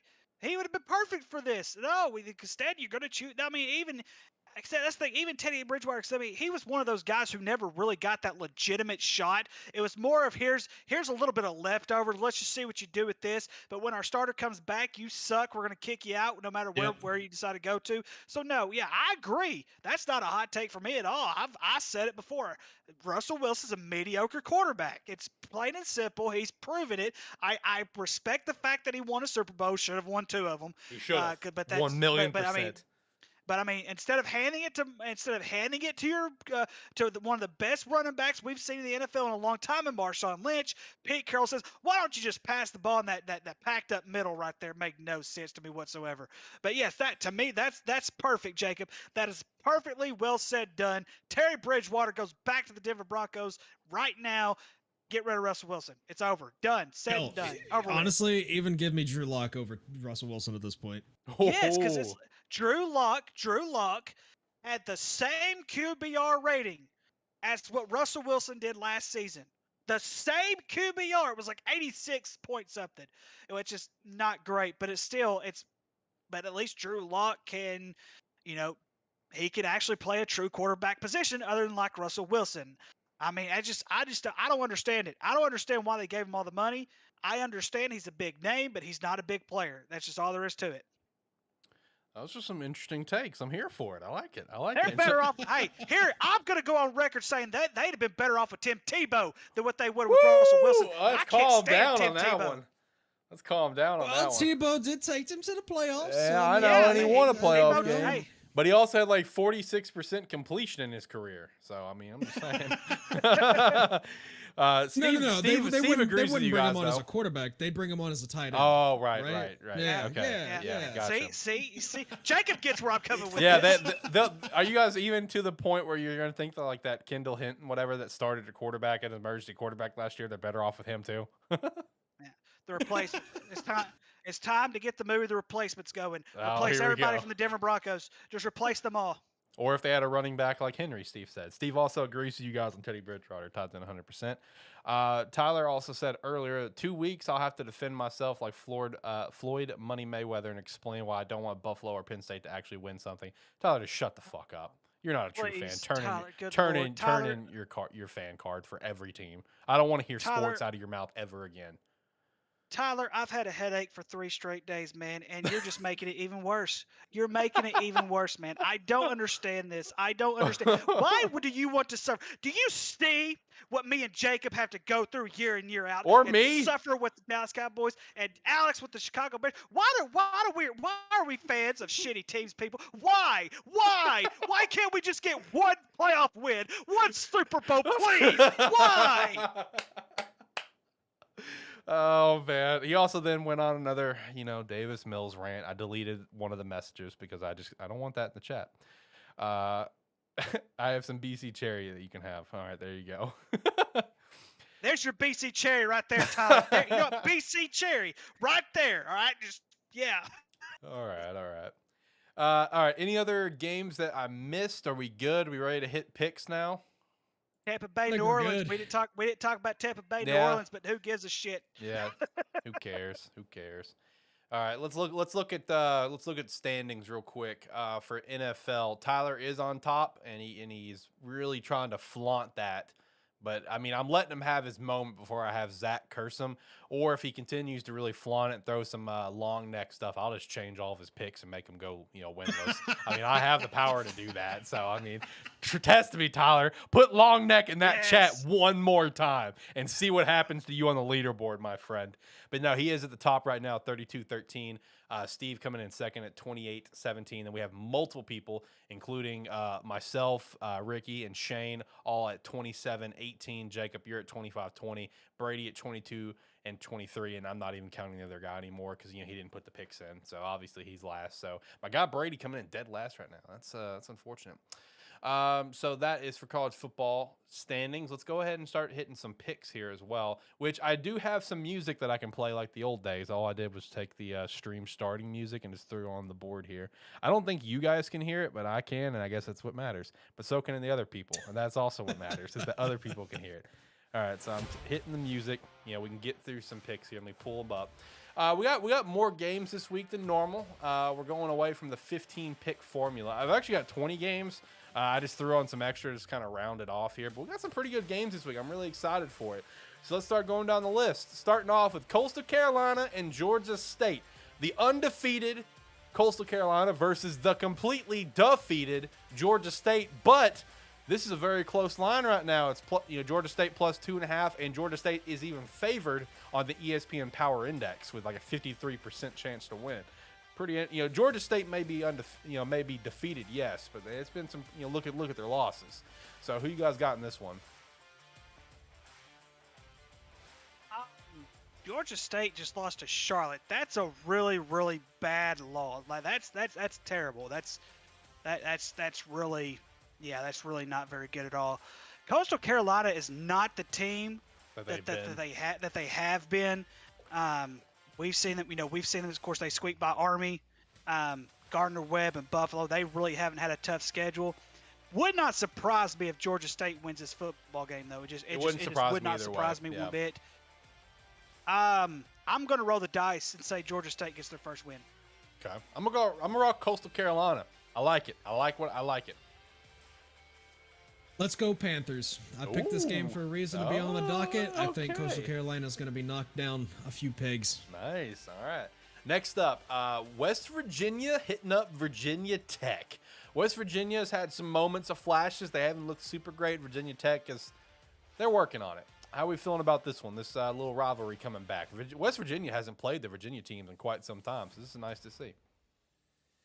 Yeah, Virginia Tech, they have that one loss to Old Dominion that still hangs, this really still hangs in the balance. And of course, West Virginia, losing to Kansas, which, Kansas is just, really giving us just a throw around. I'm not used to Kansas being undefeated starting off the year. 2007 to me right now, I think West Virginia right now is the better team. I'm going to say West Virginia. I'm going Mountaineers, yep.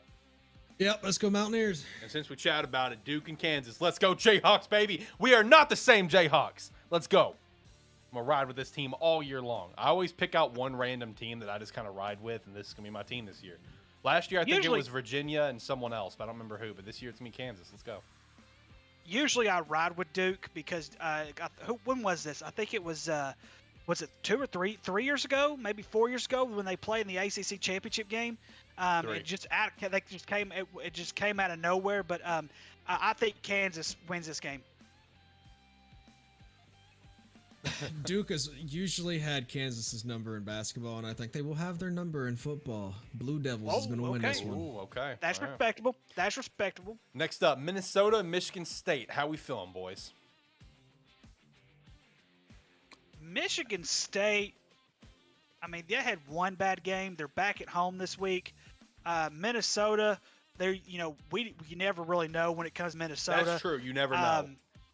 And that's the thing. I hate picking Minnesota games. It's the same with Notre Dame. I pick Notre Dame to win, they lose. I pick Notre Dame to lose, they win. That's how I felt about Chicago last year. Right. I see. I'm going to go with Michigan State. I think Michigan State rebounds this week. I love Tanner Morgan, the quarterback for Minnesota. I absolutely love his field general mindset, and I love his arm. I think that Minnesota, they're having a little bit of an off year, maybe this year. A few years ago, they made it to the Big Ten Championship. They were ranked pretty high that year. I think they're going to get back there this year. I don't think they're going to be quite highly ranked, but I think they will be in the top 25 by the end of this year. I'm going with Minnesota in this game. So, first thought, best thought, let's rock with the Golden Gophers. That's just what my guts tell me on this one. James Madison at Appalachian State, give me the Mountaineers, baby. They're riding a high right now. They are riding a high. Beating Texas A&M, getting that insane comeback. They're riding high. They're going to keep riding it. Yeah, I think that James Madison, has only beaten Appalachian State 4 times ever in the history of these programs. James Madison has not been tested yet. Appalachian State's been tested every game that they've played. But Mountaineers, they're at home. Give me another Hail Mary for the win. Write me down right now for Appalachian State going undefeated the rest of the year. Appalachian State wins this one. I like that. Wisconsin at Ohio State. Buckeyes. This isn't going to be a ball game. I just, Wisconsin, they're so horrible. It's just not even funny. I'd be surprised if they scored 10 points in this game, to be honest with you. I mean, look what Toledo did. I mean, I understand that, but Wisconsin's not a high-powered offense like Toledo is. Wisconsin has let me just run the ball down your throat the entire ball game, first, second, third, and how about 4th down too? Well, just for just shits and giggles. So no, I don't think Wisconsin's going to be able to do to Ohio State. I don't think they're going to score. I'll just put it this way: I say less than 14 points that Wisconsin scores against Ohio State. Ohio State blowout win. Ooh boy. One thing, being a Big Ten fan in Ohio State, is the fact that you never, ever, ever count any Big Ten team out from winning against another Big Ten team. Well, we saw that a lot last year. Exactly. Wisconsin could very well win this game. It could be one of these games where Ohio State just does not show up. Could be a trap game. And Wisconsin, very true. That is exactly. very true. You've seen it happen to Ohio State with Indiana. You've seen it happen to Ohio State with Northwestern. You've seen it happen to them with Iowa in the Illinois past and Penn State last year. Yep. Iowa and Purdue. Purdue was one year. I can't remember what year it was. Purdue and Iowa last year when Iowa was number 3. But with that being said, I still think the Buckeyes are going to win this one pretty handily by about 35 points. There you go. Next up, Oregon at Washington State. With the statement that Oregon sent, my gut makes I know I literally just said first thought, best thought. But, like, I don't know, man. I really like Cameron Ward at Washington State. I really do. How are you guys feeling on this one? I mean, I feel the same way that you do as far as Washington State goes. It's good to see that Washington State is not really I think both Washington teams. I think they were both sub 500 teams last season. So the fact that they're getting they're getting some good. They're playing good football again and everything like that. And of course, it was I believe it was Washington State. Yes, that ended up being Wisconsin a couple of weeks ago. Oregon. I don't know. I'm just going to be honest with you. I don't know. I'm going to ride the Ducks on this one. Okay. Going into this season, I had Washington State only losing 2 games this year. And one of them was going to be to Washington. The other one, USC. I don't see them losing to the Ducks. My mind has not changed from that point to this point. Cougars will come out on top, whether it be it's going to be a close game. I'd say maybe 3 points. Lock me in with the Cougars. Let's go. Home of Inshoe Mania. Let's go. Washington State. Washington State Cougars. God. Let's get it. Minshew Mania is ready to run wild, brother. All right, next up. Buried the hatchet. Notre Dame at North Carolina. Look, my stance on this is pretty straightforward. I have not seen anything impressive out of Notre Dame. I have seen it, besides their defense, that's the only thing that I saw impressive in that week 1. Other than that, I've seen nothing impressive about this team. I really like this true freshman quarterback at North Carolina, Drake May. I'm a big fan of him. Let's rock with Mac Brown and the Tar Heels. Rocking with it. Yeah, I've got the Tar Heels in this one too. Notre Dame does not have an offense whatsoever. Yeah, North Carolina, they've in recent history have always been a quarterback camp. They always produce great quarterbacks, college football quarterbacks. And Notre Dame doesn't have a defense that can withstand a passing game like North Carolina. Tar Heels are winning this one. Next, Baylor and Iowa State. I think this is going to be a pretty good game. This is one of the ones I'm looking forward to watching this weekend. How you guys feeling on it? Yeah, Iowa State, I think right now, I think we could say Iowa State has the better defense right now. And I see here, I'm trying to think of who, let me look and see who Iowa State has played. So I know who Baylor's played so far. Iowa just played Iowa State played Iowa last week. I don't remember who they played week 1. Yeah, Baylor. Let's see. Week 1 was Southeast Missouri State. No surprise there. They did play Ohio last week, so they kind of had a week off compared to what Baylor did. Like I said, I think Iowa State's actually favored in this game. They are. I think. Baylor, just to me, when they lost to BYU, they kind of that's a real big setback for them. Right. Which kind of I think they're going to be a little depleted. They're going to be banged up. I'm gonna take the Cyclones. I'm gonna take Iowa State. I think I'm feeling Baylor on this one. I think they're gonna bounce back, keep rocking. Yeah. Baylor's gonna win this one. TCU and SMU, another game. Like, this line is dead ass even right now, I think. So this is another one that might be interesting to watch. I think I'm gonna rock with SMU on this one. I like the play that I've seen out of them more than I do what I've seen out of TCU. Yeah, TCU hasn't been the same in a long time. Sure. I mean, I just they need to really build back up with their program. So give me the Methodists to win this one. Oh man, I'm just gonna go out on a whim here. I'm just gonna guess on this one. It's probably gonna be TCU that wins this. I love SMU. I love what they did last year and the year before, but TCU is gonna win this one. Arkansas and Texas A&M Southwest Classic. So, one thing the Aggies have really not done very well at all is moving the ball offensively. They have not done a very good job. They don't score. Are they going to score against Arkansas? A little bit. But I feel like Arkansas's running game, they're going to do the same thing that they've been doing. Give me the Razorbacks to win this game. Okay. I think I'll rock with Arkansas as well. Oh, there's going to be a lot of people that hates me, but I'm going with the Aggies for this one. I mean, You can take And that your up next week. and your reasoning, sir. What? For one, that's Texas A&M. That's a very, very hard place to play. No, they're not playing at Texas A&M, sir. They're playing in Dallas Cowboy Stadium like they have for the past. Yeah, but it's still a home game. It's still a home game, in my opinion. It's in still Texas. a home game. It's in I Texas. think It's a home game. the resume. I mean, yeah, Texas A&M lost to App State, but they beat Miami last week, which is a pretty good win.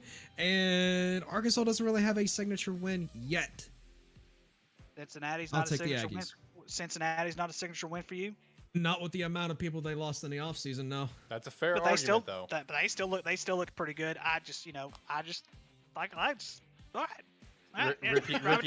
Ricky's very upset. Want to be wrong? You want to be wrong? Go right ahead, sir. Now next week against Alabama, that's a different story. All right. Yep. Next week against Alabama, that's a different story. Okay. But Texas A&M, you got oh boy, Lord have mercy. That's okay. All Buffalo right, let's go. at Eastern Michigan. Give me the You know what? Eagles, Fuck baby. you. Wisconsin beats Ohio State.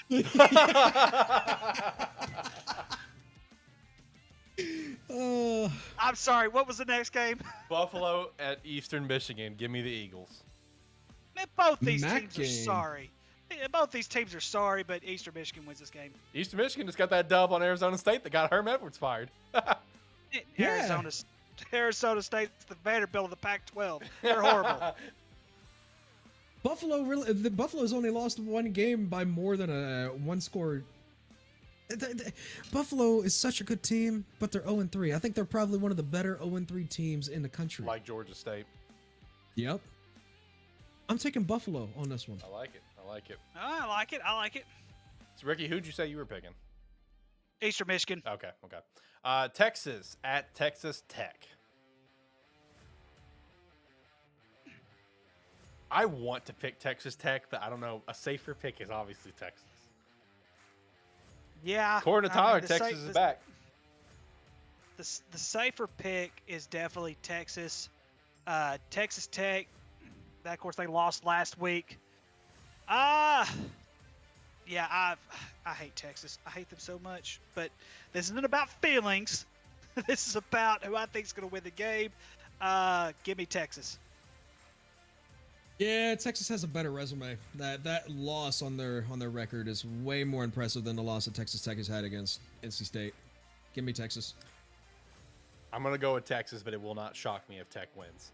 Clemson at Wake Forest. I'm still rooting for Texas Tech to win. Yeah. Clemson at Wake Forest. Clemson has not impressed me one bit. True. They really have not impressed me at all. Look, I've been riding the high of Wake Forest and Sam Hartman all along, so let's rock with it. Wake Forest is going to get this dub and prove to the world that Clemson is overrated as shit. I think they're going to prove that Clemson's overrated, but I think Clemson wins this game. That's a fair point, though. I'm not saying it's a fair point. Okay. Listen, I want to pick Wake Forest to win this game. I really do. But when it comes to football, yes, offense wins games, defense wins championships. But in a conference game like this, you're on the road, you're in an environment, you're going to be in a different environment, obviously. But at the very end of the day, I trust Clemson's defense way more than I do Wake Forest's defense. That's a fair point. A few weeks ago, Vanderbilt was undefeated going into the week, and I picked them for a betting line for Vanderbilt to win, and they lost to Wake Forest. They didn't just lose; they got trashed against Wake Forest. My whole way of thinking is, since Wake Forest did that to me, I gotta pick Wake Forest now. I have to pick Wake Forest. Love to see it. Well, hey, in all fairness, you did pick Vanderbilt to lose last week. That is true. Yep. All right, Las Vegas at Utah State. Utah State is. I don't know what's going on. They have fallen off. I don't know what's going on. I mean, Blake Anderson's obviously got a lot going on, clearly, with what's happening in his personal life. But still, they have fallen off, man. Vegas isn't much better, but I think Vegas wins this game. I'm gonna continue to rock with Utah State. Let's go. UNLV. That's Okay. who I'm rocking with. Next up, Weber State at UC Davis. Two pretty decent, FCS schools. They're not fantastic, but they're not bad. How are we feeling on this one? I would have to do a coin flip with this one. Are any of them ranked right now? I think Weber State was. UC Davis might be at the bottom of the top 25. I don't remember for sure though. Yeah, I would have to. Weber State. Yeah, let's ride with Weber State in this game. Weber State is ranked 12th. UC Davis is not ranked at all. Okay, there you go. So I'm rocking Weber State for that. Yeah, so some past games that they had, UC Davis, their losses this year is they lost to Cal week 1, 34-13, which I know Cal's not great, but at the end of the day it is FBS talent versus FCS talent. So, you get it. It does make sense. Then they lost 24-22 to South Dakota State. Very close loss. Can't really fault them a whole lot for that. Played a good game. And then they blew the doors off San Diego, who stinks. So that makes sense. And you look at Weber State, their 3 wins, their 3-0 is 2 very dominating wins versus FCS schools. Cool. And then they also beat Utah State 35-7. So that's a pretty convincing winning over an FBS school. Like I said, I like Weber State in this one. All right, next, the last one before we get to our game of the weeks, Western Michigan at San Jose State. Give me the Spartans, led by former Hawaii quarterback Javon.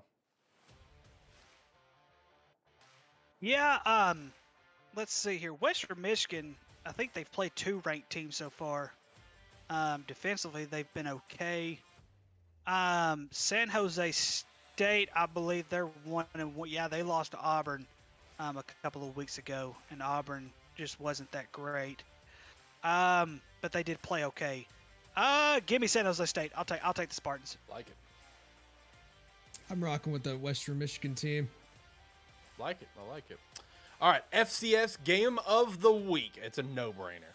Honest to God, it is a no-brainer. South Dakota State at Missouri State. 2 of the best teams in the FCS, 3 and 4 respectively, going head-to-head. Or 2 and... Is it 2 and 4? Yeah, no, South Dakota State, is it 2 or are they 2? Either way. 2 top 5 teams going head-to-head. This is a no-brainer. I think I'm going to rock with the Jackrabbits on this one. Yeah, Jacob, so I feel your pain when it comes to getting screwed by some certain teams, and I rode with South Dakota State to beat Iowa in week 1, and obviously their offense was depleted. A lot of it had to do with their tight end, Tucker Kraft, who is still out. He's going to be out for a while. Missouri State, they have every right to come in hyped up from this game. The one thing that's going to determine this game is if Missouri State could stop South Dakota's run game, which I don't think they're going to be able to do. I'm going to go with South Dakota State. Would not shock me, though, if Missouri State wins. Won't shock me either way who wins here, honestly. Yeah, I'm rolling with Missouri State after that fantastic game they played against Arkansas last week that they should have won. I'll be honest, they should have won that. All right, next up, FBS game of the week. This week we got it lined up with Florida at Tennessee. Give me the Vols on this one, man. I'm just not impressed with that Florida offense. They played great against Utah, yeah, but have just fallen off the face of the planet since, especially against a terrible South Florida team. Give me the Vols on this one. I like this Vols team a lot. Yeah, usually you could throw record books out when it comes to this game because usually Florida has dominated this series over the years, even with some of the good teams that Tennessee had, some of the terrible teams that Florida's had, and vice versa. However, this Florida team is not very good at all. Give me the Vols. Yep, I have to agree with both of you. Let's go Vols. All right, and finishing things off in beautiful fashion, we have the terrible game of the week. Let's go, baby. Hawaii at New Mexico State, 2 of the worst teams in FBS. Give me the Warriors. Go Bows. So let's see. The Bows got their first win last week against the With no passing touchdowns. Here we go. We're shackling ourselves. We're holding back for everyone. We don't want to unleash this power. Led by, who could arguably be like the Brett Favre of college football. Oh. Hey, look, man, Timmy Chang, man, before whoever passed him, Case Keenum, he was #1 in FBS and yards.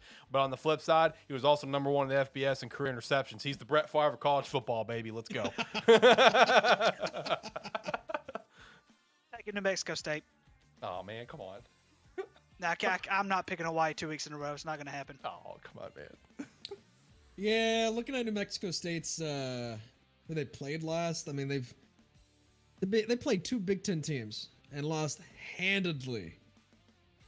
So screw it. And Hang on. I'll take New Mexico State. I'll take them. I'll take New Mexico State. In all fairness, Hawaii did lose handily to Vanderbilt. Wow. Are you putting Vanderbilt up there with Minnesota and Wisconsin? Relax. I'm for sure not. Relax. All right. Let's hop over to NFL. Tyler's on the top of this one as well, 19-13. Steve at 18-14. Jacob, you're 17-15. Ricky, 16-16. Me, Brady, and Shane all 14 and 18. And then Iggy, who, for the record, is not missing picks. He's submitting his picks. He's bad. I'm sorry, Iggy. I love you, guy. I love you, but you're 8-24. Like, what are we doing?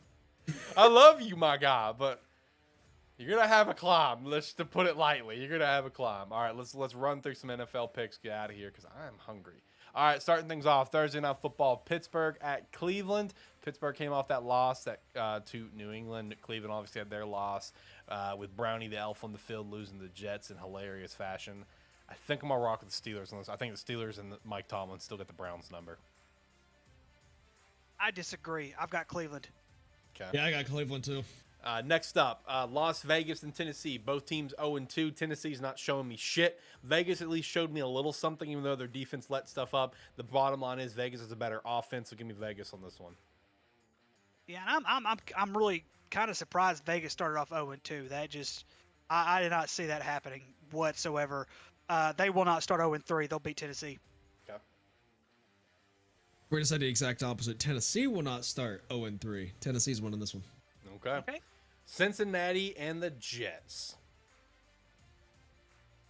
The Jets are not winning this game. Cincinnati, as terrible as they are, if they start 0-3, you might as well fire the coach and get rid of Joe Burrow.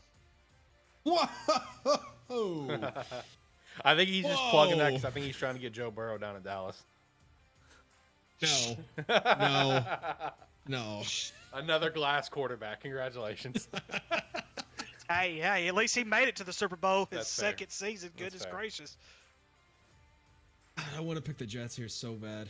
Well, how about this? How about I do mine first and you do yours? Jets, Jets. They beat the Bengals last year. They're going to beat the Bengals again. Bengals got to figure their shit out. Bengals are starting 0-3. Jets led by Super Bowl MVP, who actually won one, unlike Burrow. Joe Flacco is getting this dub. Let's go, Jets. Holy shit, that was really hype. Well, I mean, why? I mean, if anybody knows how the Jets can be in the regular season, it is a Dallas fan, considering we lost to them. Considering we lost to Sam Darnold. I'm picking the Jets. Why did you have to remind me of that painful loss, man? I saw ghosts on the field. He saw ghosts on the field. He saw ghosts, my guy.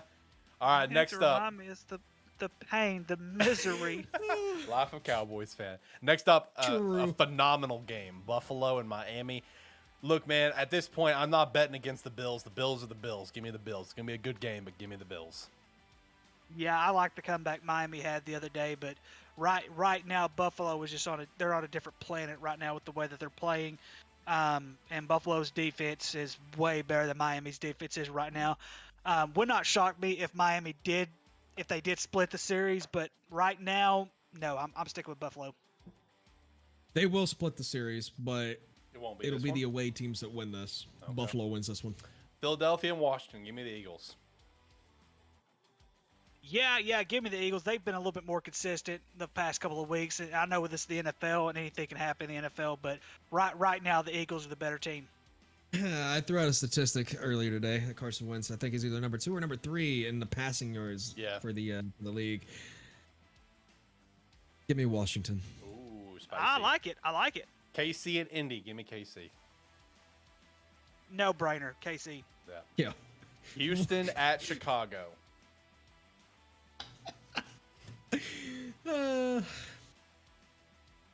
Houston. Man. I'm going to ride with Chicago. You know what? Even though I'm a Bears fan, I'm riding with Houston. Let's go. For this reason alone. I have one reason. I want that beautiful, gray-bearded bastard, Lovie Smith, to walk back into Soldier Field and give them the biggest middle finger because he never should have been fired. Because after that, we got Mark Trestman. I'm still pissed about that. Give me Houston and Lovie Smith. New Orleans and Carolina. I picked North Carolina to win the first 2 weeks. They can kiss my ass, New Orleans. New Orleans, yeah. Yeah, let's go Carolina. All right, Baltimore, New England. Give me Baltimore. God bless. Lamar Jackson's on another level. Like, yeah, they lost, obviously, to Miami, but Lamar Jackson is still just on another freaking planet right now. Give me Baltimore. Yeah, New England's also on another planet. It's just not the planet that Baltimore's on right now. Right. Even though this is a New England, I've got Baltimore. I hate to break it to you guys, but I'm going with the Patriots. I mean, that's fair, though. That's fair. Yeah. Detroit and Minnesota. I really want to ride Detroit. I really want to as well. I want you know to what? ride Give Detroit it to me. this game. Give me the Lions, baby. Let's go Lions. Screw it. Detroit Yeah! over Minnesota. Let's go Lions. Let's go. All right, Jaguars and the Chargers. I think the Chargers are going to have a bounce-back game. They played well. They dropped the ball in some capacities against Casey. I think they're going to have a bounce-back game. Give me the Chargers. Yeah, It would depend on if Herbert's ribs are okay. That's also if right. he can play 100%. If he can't, I see Jacksonville actually taking this one. If he can, Chargers will win this one handedly. Do we know his status? Because that could change my pick right now. Because Day to the day. Jags Day to defense day. is I like this defense. Is officially day to day as of this morning. I'm gonna stick first thought, best thought. Stick with Chargers. Yep. All right, Green Bay and Tampa. Tampa's defense the first couple of weeks has done very, very well. I know that Aaron Rodgers had this bounce back. Aaron Rodgers does not win big games. Tampa Bay. Yep, let's go Tampa Bay. I'm gonna rock with the Packers. Just a gut feeling. Rams and Cards. The Rams have not really impressed me the first 2 weeks. Neither have the Cardinals, but the Cardinals had an impressive comeback win the other night. I'm going to rock Arizona. These two teams are very underperforming for what they did last year. Very, very underperforming. We'll go with the Rams.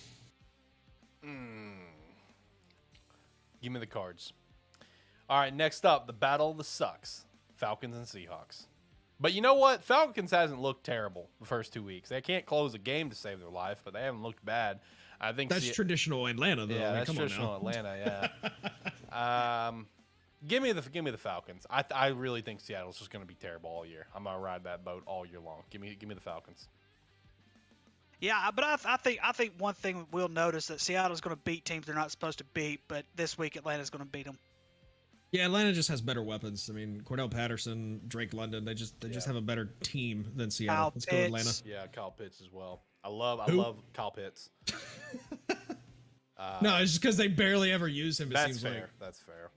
Drake London's getting a lot of focus though, which is great for my fantasy team. Next up, San Fran and Denver. You know what? Give me the Jimmy G-led 49ers. They're going to be coming in hot. I agree. I don't think Denver's going to start over. Or no, they did win a game, but no. Give me San Fran. Yep. Dallas and the Giants. We just went on this little thing earlier. Is this it? You guys, is Cowboys winning this? What's happening? Jacob, you go first. No. I insist. You go first. No, I insist. No, after you, really, sir. I really insist. I've already. Considering all right, that you were the New York Giants there. expert. I'll throw mine out there. I'm gonna rock the Cowboys. I've already thrown out too many wild picks. I feel like we're going Cowboys. Fine, I'll go. It's okay. I'll go. I love Cooper Rush. I love Noah Brown. I love the Cowboys. Obviously, I love the Cowboys. As much as this pains me to say it, give me Danny Dimes and those New Jersey Giants to beat my Dallas Cowboys. Boy. Shout out to Steve. He clipped the moment that I picked the Packers and put it in the chat. He titled it as "Looks Like It Hurt His Soul," which is fair. It did, but we're going with it. Who'd you guys pick? Damn, I'm sorry. We both picked against our teams this week. What are we doing?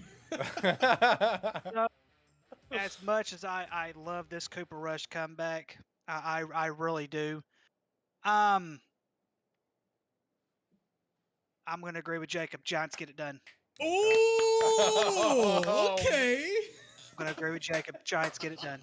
Man, As much as it pains me, because deep down in my soul, I just want to shout hallelujah to the good Lord himself to please let the Dallas Cowboys be good. But I prayed that prayer for so long, and God has a sense of humor. He just looks down at me and says, "It's not gonna happen." not today. Giants win this.